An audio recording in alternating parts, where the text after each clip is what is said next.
तो hello everyone. तो आप लोगों का आईबीपीएस पीओ मेंस का जो है रिज़ल्ट आ चुका है एंड काफ़ी लोगों का क्लियर हो गया है एंड जिनका नहीं हुआ है तो वो अपनी एसबीआई की जो एग्ज़ाम है उसके लिए आप कंटिन्यू कर सकते हैं क्योंकि अभी आपके पास और भी अपॉर्चुनिटी है।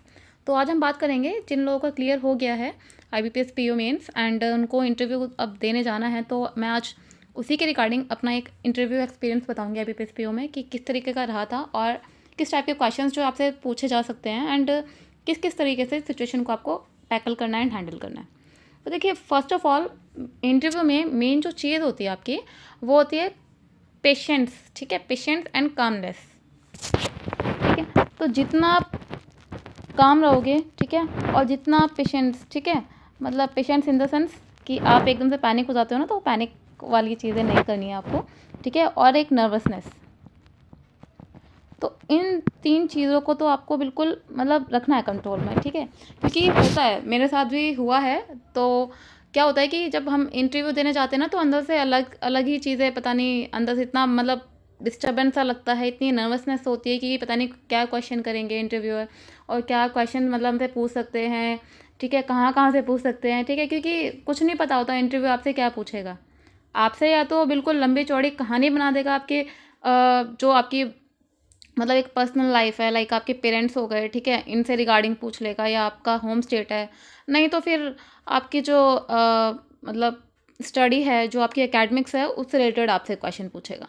ठीक है, तो कुछ नहीं पता होता इंटरव्यू का दिमाग कहाँ चल रहा है, क्या पूछ ले आपसे, क्या नहीं पूछ ले। ठीक है, तो सबसे पहले तो मेरा जो इंटरव्यू एक्सपीरियंस था मैं अब आपको अब स्टार्ट करती हूँ। ठीक है, लास्ट तक देखना, आपको समझ में आ जाएगा कि कैसे आपको करना है और मेरा कैसा रहा था। तो पहले तो हमारा जो अंदर हमने एंट्री ली, ठीक है, जहाँ पे हमारा इंटरव्यू का सेंटर था। देन उसके बाद हमारे डॉक्यूमेंट्स वगैरह चेक हुए। ठीक है, उसके बाद हमें बैठाया गया वहाँ पर और सबको अपने अपने अलग अलग पैनल बता दिए गए कि हाँ भाई, आपका ये है, आपका 2 है, आपका 3 है, आपका 1 है। ठीक है, तो इस तरीके से अलग अलग रूम थे। तो वहाँ रूम के बाहर हम बैठे एंड बाहर मतलब जैसे जा रहे थे ना तो 4 लोगों को बिठा के रख रखा था बाहर रूम के।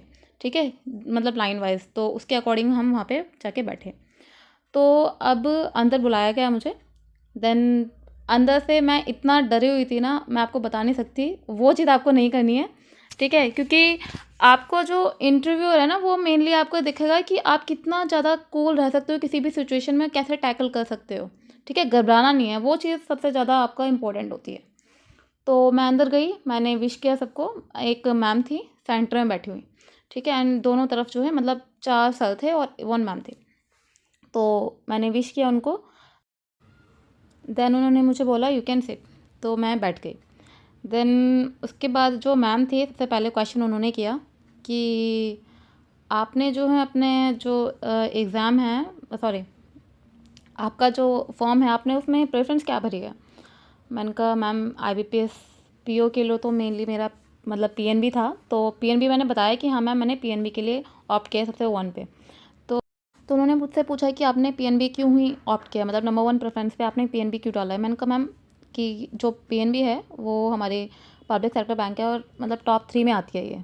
सो पंजाब नेशनल बैंक मैंने इसीलिए मतलब ऑप्ट किया। देन उन्होंने मुझसे पूछा कि पीएनबी कब जो है मतलब नेशनलाइज हुई थी, कब बनी थी वो। ठीक है, और तो मैंने बताया कि मैम 1994 में बनी थी, सॉरी 1894 में, मैं भूल गई। एंड तो ये चीज़ गलती मैंने रियल में की थी कि मैंने पहले 1994 बोला, उसके बाद 1894 मैंने बोला।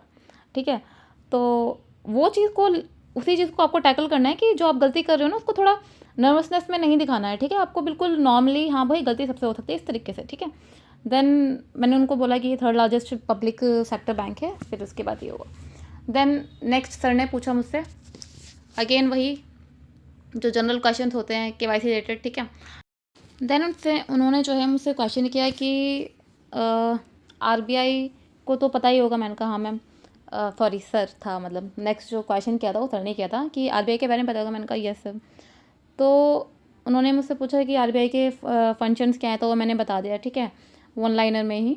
तो आपको एक चीज़ याद रखनी है कि जो आपसे इंटरव्यूअर पूछ रहा है ना क्वेश्चन, उसको ज़्यादा बढ़ा चढ़ा के नहीं बोलना है। जितना पूछा है उतना जवाब दीजिए। एक्स्ट्रा बोलोगे तो वो उसके अकॉर्डिंग जो है आपसे डीपली क्वेश्चन करता जाएगा।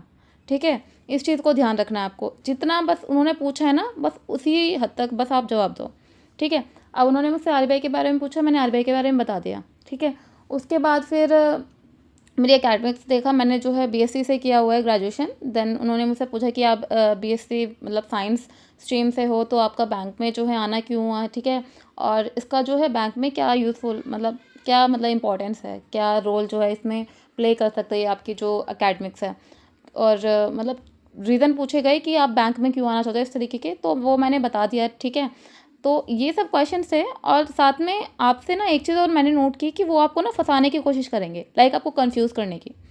तो आपको कंफ्यूज तो होना नहीं है बिल्कुल भी। जैसे एक क्वेश्चन था मुझसे पूछा गया, एक मेरा इससे लास्ट इंटरव्यू था, इससे पहले का इंटरव्यू था, तो उसमें मुझसे पूछा गया था कि जो केवाईसी डॉक्यूमेंट्स हैं उसमें पैन कार्ड जो है मतलब वैलिड है क्या, मतलब एज अ केवाईसी डॉक्यूमेंट के रिगार्डिंग में जो पैन कार्ड है क्या हम उसको काउंट करते हैं। तो मैं ये पढ़ा था बट दिमाग से निकल गया मेरे, ठीक है। मैं वहाँ पे इतना सहम गई थी, मतलब एक नर्वसनेस वाली फीलिंग थी, तो वो चीज़ आपको नहीं करनी है।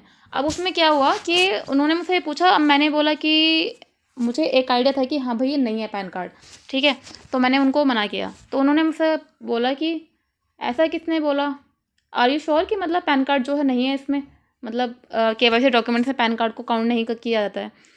तो मैंने कहा सर नो, ठीक है। उनके बाद मतलब मैं थोड़ा लड़खड़ा गई, लाइक नर्वसनेस में।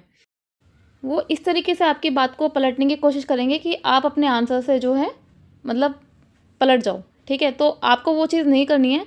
तो मतलब अल्टीमेटली मैंने वही गलती की, मैंने उनकी बातों में आकर जिस तरीके से उन्होंने बात करना मतलब क्वेश्चन करना उसके रिगार्डिंग पैन कार्ड के, तो मैंने उसको हाँ कर दिया कि हाँ सर काउंट होता है। तो वहीं पे मैं जो है गलती कर दी। वो चीज़ आपको नहीं करनी है। आप अगर कॉन्फिडेंस होकर जा रहे हो, आपको पता है कि आपका आंसर ठीक है, तो आपको चेंज नहीं करना है। वो आपको बहुत कोशिश करेंगे कि आप जो है थोड़ा कन्फ्यूज हो जाओ, उसको चेंज करो। तो ये गलती आपको नहीं करनी है, ठीक है।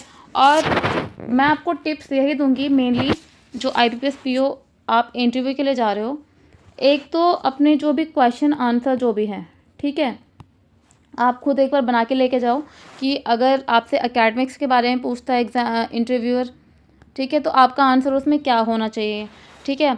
और अपने जो भी एकेडमिक्स के बारे में तो है ही, आपका होम टाउन है, ठीक है, क्योंकि जो मेरे साथ के फ्रेंड्स थे उनके साथ भी मैंने पूछा था, तो किसी किसी से उनके एकेडमिक्स के बारे में पूछा, किसी से उनके होम टाउन से ही पूछा, किसी से उनके मतलब जो भी है उनकी हॉबीज़ के रिगार्डिंग पूछा। तो आपको ये चीज़ तो मेंटेन करके जानी है, प्रिपेयर करके जानी है, ताकि आपसे किसी के बारे में क्वेश्चन करते हैं तो वो ध्यान करके जाएँ। एक चीज़ और कि काफ़ी बच्चे क्या करते हैं कि मैम हॉबी करके जाते हैं, हॉबी, ठीक है। अब क्या होता है कि आप ऐसी हॉबी मत लेके जाना कि वो आपसे बहुत ज़्यादा ही क्रिटिकल टाइप के क्वेश्चंस उसके रिगार्ड में पूछ रहे हैं आपसे। जैसे आपका डांस बताते हैं, ठीक है, काफ़ी लोग ही हाँ मैम डांस, ठीक है। डांस में भी आपकी दुनिया भर की जो है उसमें टाइप्स होते हैं डांस के, तो आपसे वो पूछ लेंगे। फिर डांस में जो है मतलब मेन कुछ फेमस पर्सनालिटीज़ हैं उनके बारे में पूछ लेंगे, कितने टाइप के हैं, कौन सा डांस कौन से स्टेट से बिलोंग करता है। तो बहुत सारे क्वेश्चन हैं उनके पास। तो हॉबी ऐसी बना के जाइए ताकि आप उसके हॉबी के बारे में अच्छे से प्रिपेयर होके जाएँ। नहीं तो हॉबी अपनी चेंज कर लीजिए कोई भी, ठीक है। बुक के बारे में पढ़ के जाएँगे कि हाँ मुझे रीडिंग का शौक है, तो आपसे किसी नॉवल के बारे में पूछ लेंगे वो, ठीक है। नॉवल का जो राइटर है उससे राइटर एंड ऑथर है जो भी, उसके बारे में पूछ लेंगे। तो इंटरव्यूअर का कुछ नहीं पता, क्या आपसे पूछ ले, ठीक है। और कभी-कभी क्या होता है किसी-किसी का इंटरव्यू 10 से 15 मिनट भी चला जाता है, किसी-किसी का 5 से 10 मिनट में ही ख़त्म कर देते हैं, किसी का ज़्यादा टाइम भी नहीं लेते, 5 मिनट में ही ख़त्म कर देते हैं, ठीक है। तो अब मेन चीज़ आपको मैं बस यही बताऊँगी, मेरे से क्वेश्चन मतलब इतना ही था, मेरा इंटरव्यू ज़्यादा लंबा नहीं गया था, ठीक है। तो ऑल्दो मुझे मेरी प्रेफ़रेंस के अकॉर्डिंग मिल गया मुझे पीएनबी। तो आपको करना क्या है, फर्स्ट ऑफ ऑल अपना कॉन्फिडेंस लेवल ओवर कॉन्फिडेंस नहीं होना है, ठीक है, ओनली कॉन्फिडेंस रखना है अपने ऊपर, ठीक है। और एग्जामिनर जो आपसे क्वेश्चन पूछ रहा है, अगर आपको 101% कन्फर्म है तो आपको टिके रहना उस आंसर पे, ठीक है। और अगर आपको कोई आंसर नहीं आता है तो आप इजीली इन अ स्माइलिंग वे, ठीक है, आप उनको नो कर सकते हो, उसमें कुछ भी प्रॉब्लम नहीं है, ठीक है। बस आपको अपने आप को बिल्कुल मतलब नर्वसनेस नहीं होने देना है, ठीक है। एक नर्वसनेस ये तो बिल्कुल आपको नहीं होने देना है, ठीक है, और आपको अपने आंसर को ठीक तरीके से बताना है, और अगर नहीं आता है आप इजीली मना कर सकते हो। उसमें कुछ भी मतलब ऐसा नहीं कि मार्क्स आपके कट जाएंगे। एग्जामिनर आपका इंटरव्यू ले रहा है, वो इसीलिए ले रहा है, ठीक है, आपकी पर्सनालिटी को देखने के लिए, क्योंकि आपका ऑलरेडी जो टेस्ट है वो तो हो चुका है आपका, मतलब एग्ज़ाम जो प्री है और मेंस है उसके वो आपका टेस्ट आपकी जो आईक्यू लेवल है, ठीक है, जो भी आपके मार्क्स हैं उसके अकॉर्डिंग वो ले चुके हैं आपसे, ठीक है। अब वो आपकी ओनली पर्सनालिटी और आप जो है किसी सिचुएशन में कैसे आप टैकल करते हो सिचुएशन को, तो वो सब चीज़ देखने के लिए आपका इंटरव्यू लिया जाता है। तो आपको अगर आंसर आता है आप दीजिए, लेकिन गलत मत बताइए, ठीक है, गलत मत बताइए। नहीं आता है तो आप इजीली मना कर दीजिए, ठीक है, sorry sir, I am not able to recall it, ठीक है। तो आप इस तरीके से जो है हैंडल कर सकते हो, कुछ भी ऐसा प्रॉब्लम नहीं है। बाकी और आपको जो प्रिपरेशन करके जानी है वो अपनी एक तो स्टैटिक जो भी आपकी आरबीआई के बारे में बढ़ के चले जाइए, ठीक है, और स्टैटिक जो बैंकिंग है आपकी, ठीक है, शेल बैंक क्या होती है, और जो भी बैंकिंग के इंस्ट्रूमेंट्स है, आपका कॉल मनी हो गया, ठीक है, मनी इंस्ट्रूमेंट्स हो गए, तो आप बेसिक बेसिक चीज़ पढ़ के चले जाइए, ज़्यादा डेप्थ में पढ़ने की जरूरत नहीं है आपको, ठीक है।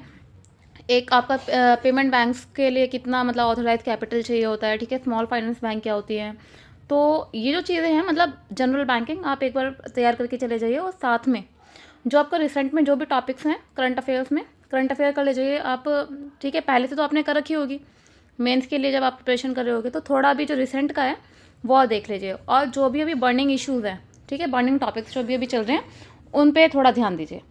तो आप इतना करके चला जाइए, बहुत इनफ है, क्योंकि एग्जामिनर का माइंड का हमें नहीं पता वो क्या पूछ ले आपसे, ठीक है। डरने की ज़रूरत नहीं है, अपने आप को शांत रखना है, कॉन्फिडेंस रहना है, ठीक है, कॉन्फिडेंस रखना है, ठीक है, और बिल्कुल भी नर्वस नहीं होना है।